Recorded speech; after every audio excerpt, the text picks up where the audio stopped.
लेकिन मानवता के लिए जाकिर नाइक ने पूरे विश्व में जहर घोला है। मैं बताऊं कहां 2009 में आतंकवादी हमला होता है अमेरिका में, उसमें जाकिर नाइक का नाम आता है। बांग्लादेश में हमला होता है, उसमें जाकिर नाइक का नाम आता है। फ्रांस के अंदर हमला होता है, उसमें जाकिर नाइक के पैदा किए हुए लोग होते हैं। आप जेल क्यों नहीं जा रहे? कौन जेल क्यों नहीं भेज रहे? अरे आप क्यों नहीं भेज पा रहे? आपका राष्ट्रपति खड़ा हुआ था फीफा वर्ल्ड कप में और वो भाषण दे रहा था। आपका राष्ट्रपति नीचे बैठा हुआ था, वो भाषण दे रहा था। आपका राष्ट्रपति हमारा नहीं जानता। एक भी आदमी खान लगा के राजी नहीं है। जब देखता है कि बड़े लिखे देशों में जो खान की स्थिति होती है, खान को नाम छुआ के बैठ जाता है। और सुनिए, वास्तविक तौर पे इस्लाम का बढ़ने का मुख्य कारण है कि 4 शादियां करना अलाउ कर दिया, 100 रखे थे। 4 हम क्यों करें? हम इंसान भी करें। हम आदमी को जानवर नहीं इंसान बनाना सिखाते। हाजिक भाई ये बताइए कि मैंने आपका माना और आपका बिलीव माना, इस्लाम का बिलीव मैंने माना, लेकिन जब मनोज चौहान जाकिर नाइक के सामने ही कह रहे थे कि जब सनातन था तब और कोई धर्म नहीं था, तो आपका जाकिर नाइक साहब चुप क्यों रहा? तब वो क्यों नहीं बोला? नहीं, मैंने न जाकिर नाइक से न मनोज साहब से किसी की भी बात जब तक सत्य नहीं होती, जब तक उसके डॉक्यूमेंट्स नहीं हो। हाँ। हमारे पास कुरान है, आसमानी किताब है। हमें मैं तभी तो कह रहा हूँ वो बोला क्यों नहीं? डेट लिखिए भाई। वो जवाब उनका बनेगा। उन्होंने आप सवाल कर रहे हैं, मैं अपनी आस्था के एतबार से जवाब दे रहा हूँ। मैं मनोज जी की बात का अपनी आस्था के एतबार से, जाकिर नाइक ने मुझे जवाब दिया, वो आप दिखाइए, मुझे नहीं मालूम। मुझे बोलती बंद हो गई, बोलता क्या वो? जाकिर नाइक ने कोई जवाब ही नहीं दिया। नहीं हुई, वो जवाब उनका है, मेरा नहीं है सर। मेरे से आपने सवाल किया तो मैं अपने बारे में जवाब दूंगा। मेरी कैसेट में जो भरा हुआ है वही दूंगा। मेरे पास गंदगी है तो गंदगी दूंगा। अच्छा, ये तो हम ये कहते हैं मजहब कोई सा भी हो, सनातन हो, एकता की बात करता है। अरे सनातन एक मजहब की बात करता है, एक खुदा की बात करता है, और इस्लाम एक खुदा की बात करता है। दोनों के अंदर एकता की बात है। हम ये कहते हैं सनातन में जो एकता की बात है, इस्लाम में जो एकता की बात है, उसे और जो आप अपने धर्म में चल रहे हैं अपनी जगह, लेकिन मानवता के लिए, इंसानियत के लिए अच्छा काम पूरे विश्व में जहर घोला है। मैं बताऊं कहां 2009 में आतंकवादी हमला होता है अमेरिका में, उसमें जाकिर नाइक का नाम आता है। बांग्लादेश में हमला होता है, उसमें जाकिर नाइक का नाम आता है। फ्रांस के अंदर हमला होता है, उसमें जाकिर नाइक के पैदा किए हुए लोग होते हैं। आप कह रहे हो जेल क्यों नहीं जा रहे? कौन जेल क्यों नहीं भेज रहे? अरे आप क्यों नहीं भेज पा रहे?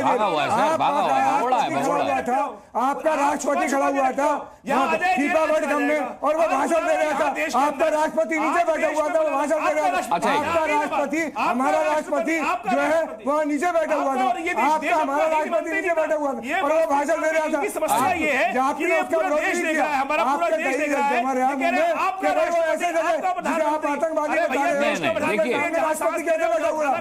वहां का प्रधानमंत्री और इस देश के अंदर दुश्मनी जो करेगा वो पूरे विश्व का भी दुश्मन माना जाए, मानवता का दुश्मन है। आचार्य जी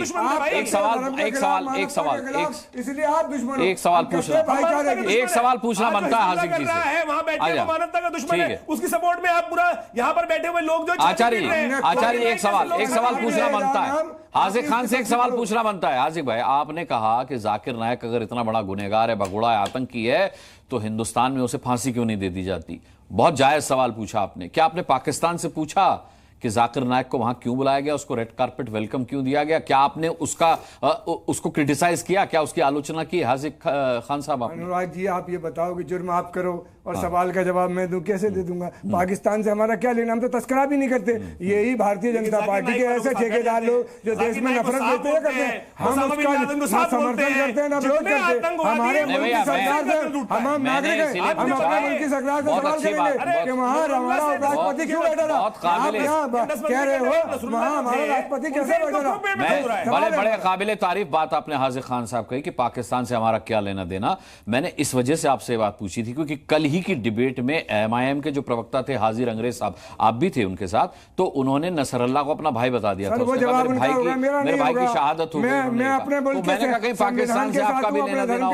आप जाकिर नाइक को साहब कह ही चुके थे, तो मैंने इसलिए आपसे सवाल पूछा। बहरहाल, अब आचार्य विक्रमादित्य को लाते हैं। वैसे तो आचार्य जी बीच में इंटरप्ट कर ही रहे थे, अपनी आपत्ति दर्ज करा ही रहे थे, लेकिन आप हंसे क्यों जब इन्होंने?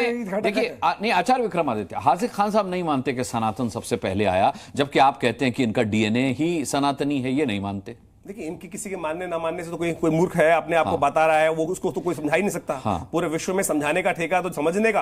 किसी व्यक्ति को यदि कोई आंख का अंधा है ही नहीं, आंख बंद करने का, अंधा होने का स्वांग रख के बैठ जाए तो उसको कोई जगा नहीं सकता। यहाँ बैठे वास्तविक समझ लेंगे आपकी बातें। अरे भाई, इस्लाम कहां से आया? 1400 साल पहले जिस चीज का नामो निशान नहीं था, कोई जानता नहीं था, कोई उसका कोई एक हिस्टोरिकल फैक्ट नहीं है, एक ईंट तक नहीं है, एक ईंट तक कि नहीं है? बड़ा मौजूद सवाल पूछ रहे हैं आप, उनके सवाल को सुनिए आचार्य विक्रमादित्य। मैं चाहता हूं इसका जवाब, मैं भी सुनना चाहता हूं। हाजिक साहब जो कह रहे हैं उसको सुन के उसको क्या कह रहे हैं? मैं चुप हाजिक भाई सवाल पूछिए। मैं कह रहा हूं कि सनातन सबसे, जैसा आप कह रहे हो, हमारे एतबार से इस्लाम प्यार पुराना है, आपके एतबार से सनातन पुराना। इस्लाम आया 1445 साल 46 साल पहले, वो 57 मुल्कों में फैल गया, 250 करोड़ लोग हो गए दुनिया में। आपका बहुत सनातन पुराना था, तो 2 ही मुल्कों में हिंदुस्तान में क्यों रहा और कई जगह प्रकट क्यों नहीं हुआ? यही आपकी घर पे ही प्रकट रहा। अब जवाब सुनिए। अब मैं सुन लीजिए। पहले तो 1400 साल पहले मान लिया ना, 1400 साल पहले से तो खा ही नहीं। ये अगर भारत का इस्लाम भाई साहब, जिसको भी मान लो, किसका पड़ोसी का हो, खड़ोसी का हो, जिसका भी हो, जो मान रहे हो, मैं उसमें मानने की बात नहीं कर रहा हूं। अगर भारत के पंचांग को देख लो तो उसके अंदर सहस्त्राब्दी का पूरा वर्णन आपको मिल जाएगा। सृष्टि कब आरंभ हुई, कैसे आरंभ हुई, कौन सा संवत चल रहा है। इस वक्त महाराज विक्रमादित्य का संवत चलता है, उसकी आयु है 2081। वही तुमसे पुराना है। उससे पहले युधिष्ठिर संवत चलता था, उससे पहले कौन सा सृष्टि संवत चल रहा था, वो सब तुमको समझना नहीं आता है।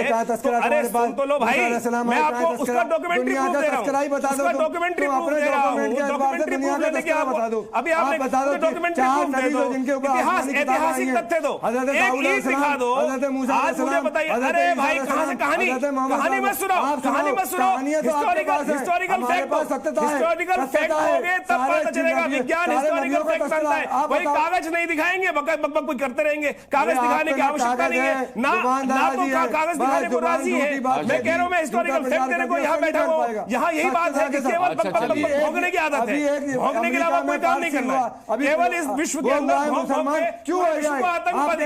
अरे मैं समझा रहा हूँ ना क्यों हो रहा है, मुसलमान क्यों हो रहे हैं, इस्लाम क्यों फैल रहा है वो भी समझा रहा हूँ भाई। इस्लाम 56 देश में क्यों फैल गया वो भी समझा रहा हूं। किसी भी पढ़े लिखे आदमी के पास जाके देखो, आज पूरे विश्व में इस्लाम को छोड़ने को तैयार बैठा है। एक